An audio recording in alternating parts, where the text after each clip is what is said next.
Thank you, Madam Chair. Mr. Elizondo, does any branch of the United States government or defense contractors possess technology? Sir, there's documentation that I believe was submitted for the record that was approved for release by the U.S. Pentagon, by the Department of Defense Office of Pre-Publication Security Review, and it states one of the reasons why my predecessor program, OSAP, was trying to collect material of unknown origin. Was it successfully collected? It was not. What happened is that there was an aerospace contract company that requested to divest itself of the material that was collected in the 1950s.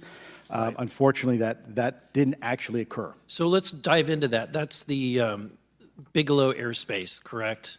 So yes, sir. There was a journalist, Christopher Sharp, who said that there was a transfer between Lockheed Martin, Bigelow Aerospace, and the CIA allegedly blocked this. Can you describe that? What I can say is that it was blocked. Why it was blocked, I can only surmise. I was part of some conversations later on with some of those contract personnel where they had told all of us that is accurate.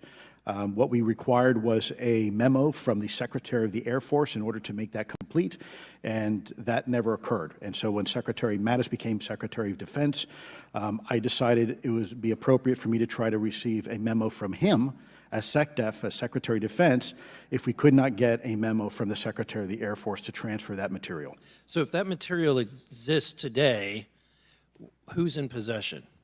Sir, I wouldn't be able to have that conversation in an open hearing. We'd probably have to have that. Okay, my question to you then is, if we were in a secure setting, if we were in a SCIF, would you be able to provide or get access to something, whether it's visuals or material that we could put our hands on, or biologics, that would convince me, that would show me that we have non-human origins? Sir, that decision would not be mine.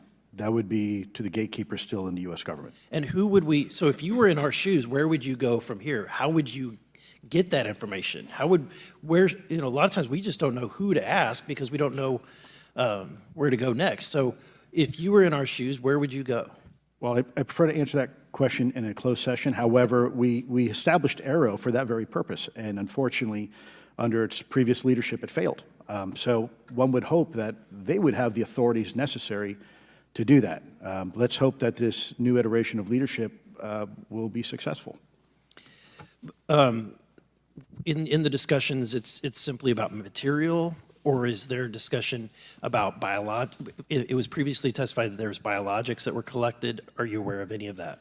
I am, sir, aware of the reporting that biologics have been recovered. Again, my focus was more nuts and bolts, looking at the physical aspects of these phenomenon, how they interacted around military equities and nuclear equities.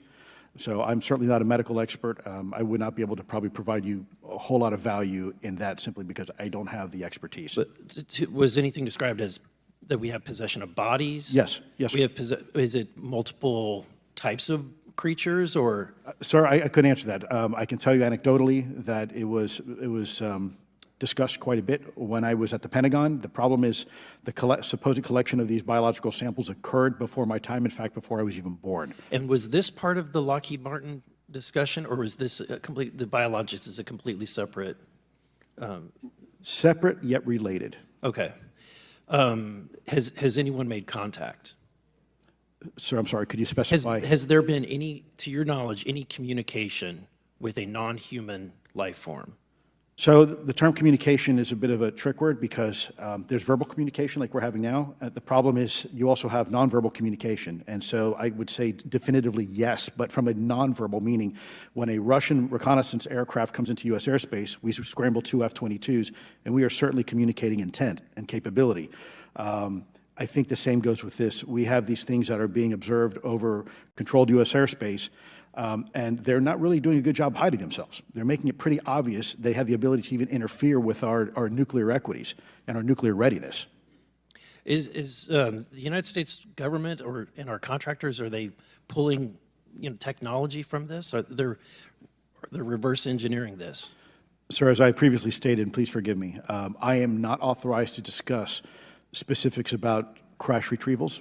Again, I signed documentation with the U.S. government. What I can say was, after a very thorough review process by the Pentagon, what I wrote about, and that was my limit, unfortunately, that I was given.